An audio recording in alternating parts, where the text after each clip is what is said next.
avec Yannick Raffenel. Bienvenue sur l'antenne de la Flex TV. Bonjour, bonjour. Comment vas-tu? Ah, bien, bien. En Bretagne, il fait un temps extraordinaire et ça fait du bien d'avoir le soleil. Voilà, on profite de ce qu'on a, etc. On a fait appel sur la Flex TV à ce que les solidarités se manifestent, qu'on ait des exemples concrets, qu'on ait des clés concrètes. Et toi, tu viens nous parler de notamment l'initiative de la filière EdTech. Qu'est-ce qui se passe et comment on peut s'en servir? Ouais, alors qu'est-ce que c'est que la tech déjà? Ed, c'est pour education, tech, c'est pour technologie. La filière EdTech, ce sont tous les acteurs qui travaillent pour produire des services, des ressources, des dispositifs, des plateformes de formation en ligne et à distance. Ça tombe bien, c'est plutôt d'actualité. Avec le confinement, il y a un défi pour toutes les familles, pour tous les enseignants, pour les organismes de formation, c'est de réussir la continuité pédagogique. Ça veut dire d'un coup, là, s'inventer ingénieur de formation pour pouvoir construire un dispositif qui permette aux enfants, aux étudiants, aux jeunes ou aux salariés de se former chez eux à la maison. Et là, ben, ça tombe bien, hein, en France, il y a plus de 250 entreprises qui sont reliées à cette association qui s'appelle EdTech France et des boîtes qui travaillent dans ce domaine. Il y en a peut-être 300, 400 en France, hein, on ne sait pas encore exactement combien. Eh bien, avec Rémi Chal, qui est le délégué général, le directeur général de cette association, EdTech France, on a senti venir, il y a maintenant un petit peu plus de 15 jours, cette urgence de se rassembler et de mobiliser toute la filière pour pouvoir mettre à disposition gratuitement des ressources qui puissent être utilisées par les organismes de formation, les établissements, les familles et ben, tous les apprenants. Et ça, c'est quelque chose qu'on a lancé sur un site qui s'appelle solidarité.edtechfrance.fr. Et ce site, il a été lancé mardi, il y a maintenant un petit peu plus d'une semaine. Et on était très heureux lorsque ça s'est ouvert. On l'a lancé avec une cinquantaine d'offres. Aujourd'hui, il y en a plus de 240 et ça sert, tout le monde vient chercher ben, de l'aide pour pouvoir continuer à se former. Alors effectivement, si vous avez lancé cette initiative, c'est que vous vous êtes dit ça n'existe pas ailleurs, il n'y a que nous qui pouvons le faire, entre guillemets. Des exemples concrets en fait, qu'est-ce qu'on peut trouver, comment ça fonctionne, à quoi on peut se former, et on n'aurait peut-être même pas l'idée qu'on pouvait se former à ça en fait. Alors, c'est très simple, tout dépend de qui on est. Il y a plein d'entrées sur ce site. On peut être famille, on peut avoir des enfants en maternelle, au primaire, au collège, au lycée, ou être étudiant ou salarié. Suivant le point d'entrée qu'on va choisir, on va aller chercher des ressources qui s'adressent à cette cible. Donc, on veut pouvoir retrouver des contenus pour passer des examens, pour pouvoir préparer le bac, eh bien, on va trouver des ressources de français, de maths. On veut pouvoir occuper ses enfants qui sont à la maison et qui normalement devraient être à la maternelle ou au CP, eh bien, on va retrouver des ressources pour pouvoir justement travailler l'écriture, travailler la lecture. Alors, des choses qui sont soit directement liées au programme de l'éducation nationale ou des choses qui en sont dérivées avec la grosse différence par rapport à ce qui peut être envoyé par les instituts, c'est qu'il y a de l'ingénierie pédagogique qui est faite, il y a du multimédia, il y a des illustrations, il y a mais plein de choses. Dans le domaine des langues, par exemple, il y a plein d'offres pour pouvoir utiliser ce temps qui est offert à tout le monde et pouvoir eh bien, se lancer dans l'apprentissage de langues, consolider des langues avec plein d'offres qui toutes sont gratuites, qui toutes vont durer au moins un mois au départ parce qu'on nous promettait que l'arrêt de l'enseignement allait se faire que sur un mois et qui maintenant disent non, non, mais ça ne sera pas un mois, ça sera jusqu'à la fin de la crise, voire jusqu'à la fin de l'année scolaire. Voilà, donc c'est finalement une générosité qui au départ avait peut-être pris l'ancienne optique de la démo gratuite qui en fait t'emmène vers le payant. Mais là, ils ont arrêté, vous avez arrêté ça. Maintenant, Ah oui, on y oui, va, on aide et on fait en sorte que la nation fasse un sursaut et puisse progresser, quoi. tout à fait, tout à fait. Et là-dessus, on fait très attention. C'est-à-dire, toutes les offres, elles passent, je les vois, moi, et c'est moi qui les valide, qui les teste, qui regarde si elles répondent à un cahier des charges qu'on a fixé aussi, à savoir déjà respecter les règles du RGPD. C'est-à-dire que ce ne soit pas des offres marketing déguisées qui soient là pour pouvoir venir voler de la donnée des utilisateurs. Faire du marketing quand les gens sont en difficulté, ça serait quand même la pire des choses à faire. Donc là-dessus, non, non, même si évidemment le fait de pouvoir offrir ces ressources gratuitement, et ça coûte aux entreprises, ça coûte en bande passante, ça coûte en support, ça coûte parce que toutes ces boîtes, elles continuent à fonctionner. Hein, donc, c'est un vrai, vrai cadeau. Évidemment, on ne peut que espérer que cette mise en lumière du savoir-faire de ces entreprises va aussi un jour leur permettre de pouvoir rebondir et de pouvoir après aller chercher des clients, aller chercher de la notoriété, parce que de toute façon, il y a un momentum là, ce moment unique dans lequel on est, où l'éducation nationale elle-même reconnaît cette filière et dit, ah oui, oui, ce n'est pas quelque chose de concurrent avec ce que l'on fait, c'est quelque chose de complémentaire. Par exemple, les publics dyspraxiques, tous ceux qui ont des difficultés à la lecture, à l'écriture, le public allophone avec les étrangers, eh bien, est-ce que l'éducation nationale s'en occupe avec des ressources qui ont été mises en place? Ben non, il n'y a pas ça en ligne. Alors que là, il y a plein de boîtes en France qui s'occupent de ça. Et ces boîtes, eh bien, elles mettent à disposition gratuitement ces ressources. Se faire connaître maintenant gratuitement pour pouvoir après réussir à développer aussi du business avec des décideurs, avec des académies, avec toutes sortes d'établissements qui les auront identifiés et qui pourront s'en servir, c'est aussi évidemment un enjeu financier, sociétal, parce que c'est une vraie richesse pour la France d'avoir des entreprises aussi investies dans ce domaine. On est vraiment le deuxième pays au monde à avoir autant d'offres. Eh bien, c'est de notre responsabilité de le faire savoir. Alors c'est vrai que moi j'avais cette perception-là, notamment dans les jeux vidéo, l'univers créatif, on disait on est les premiers et sans se vanter en termes de créativité, etc., pour faire en sorte que ça ait du sens et tout. Tu es en train de nous dire que voilà, je vais dire je n'étais pas au courant, mais en France, on est plutôt fort pour mettre en forme le savoir pour qu'il soit transmis et surtout qu'il soit gardé. Oh que oui, et pour une raison qui est très simple. Euh, il y a deux parties du monde pour être un petit peu restrictif.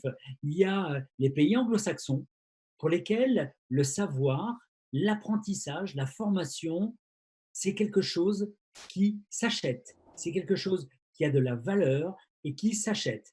Et culturellement, tout le monde est habitué à payer cher, voire très cher, le fait de pouvoir être formé et d'avoir des diplômes.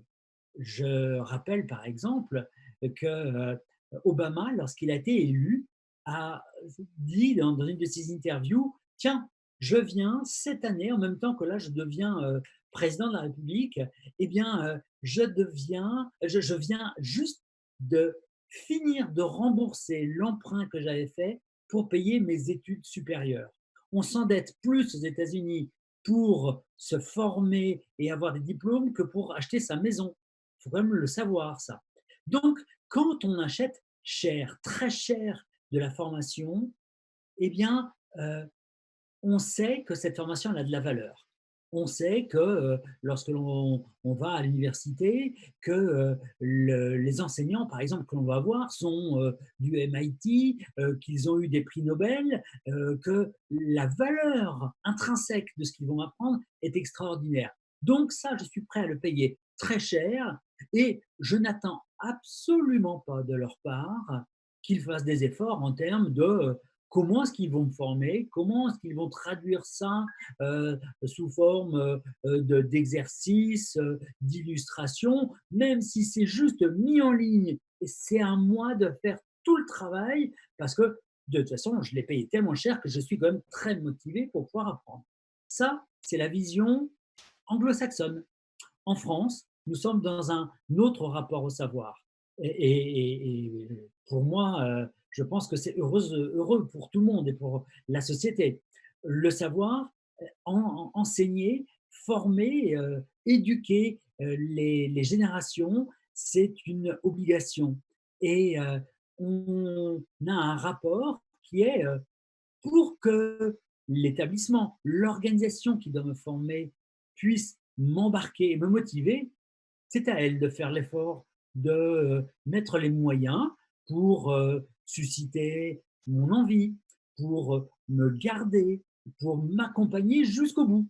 Et pour ça, eh bien, il a fallu développer de l'ingénierie pédagogique.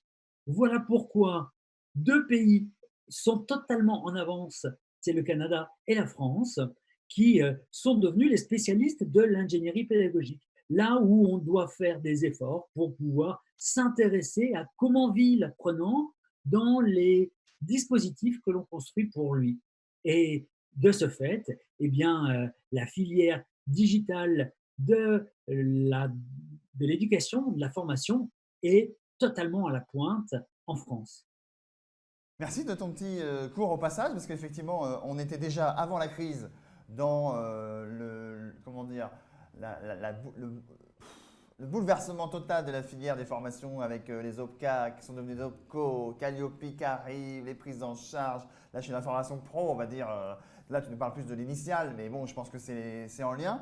Et donc, du coup, avec C'est la la même chose. crise et du digital, là, ils sont tous en train, et moi aussi un peu formateur, de se dire, mais alors comment je fais, quelle plateforme, alors là, etc. Et quelque part, c'est une opportunité, parce que tu es plutôt positif dans comment t'en parles. Ah, mais c'est totalement positif parce que moi, depuis 25 ans, je cours les routes de France pour aller faire de l'évangélisation, pour pouvoir expliquer aux entreprises, aux organismes de formation, aux grandes écoles, la nécessité qu'elles ont d'aller développer une offre de formation en ligne digitale.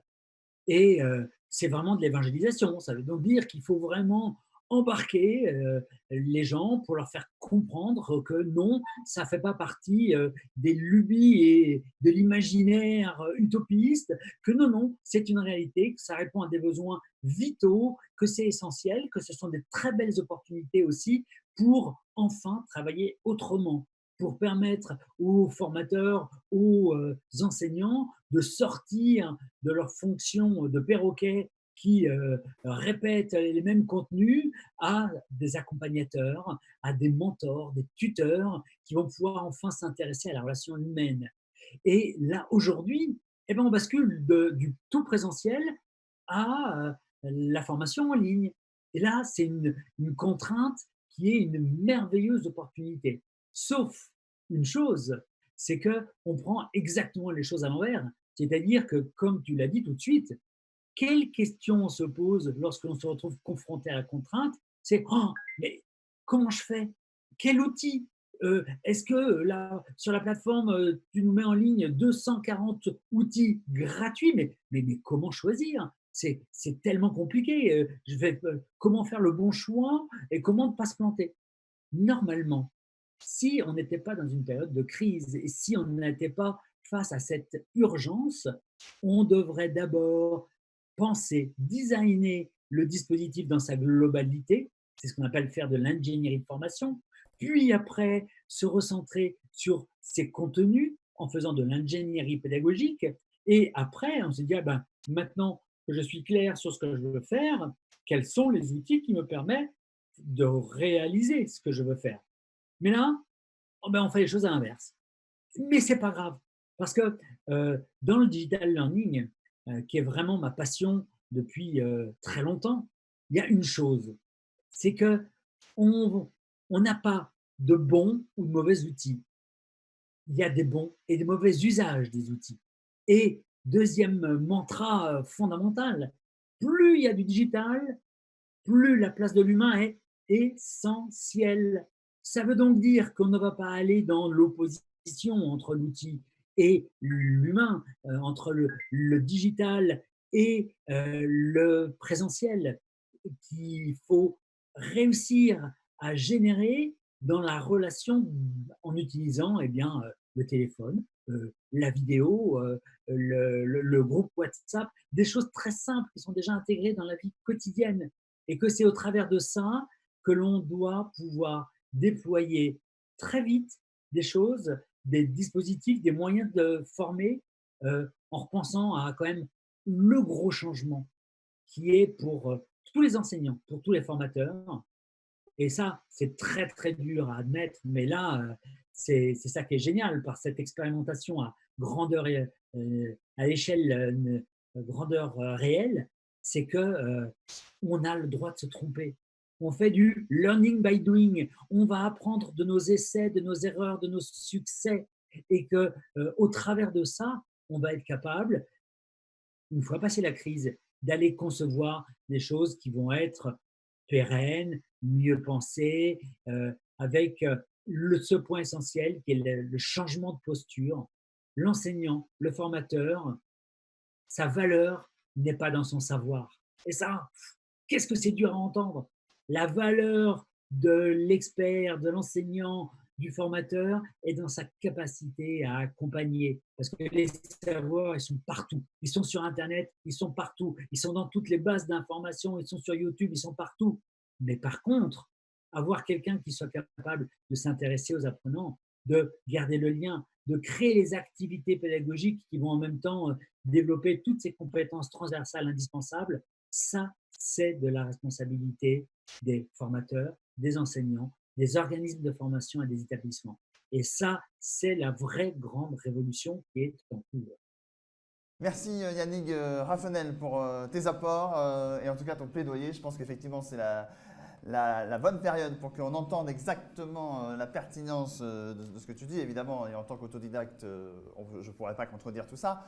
Merci d'être intervenu. Tu reviens quand tu veux sur l'antenne si tu as des choses à nous dire.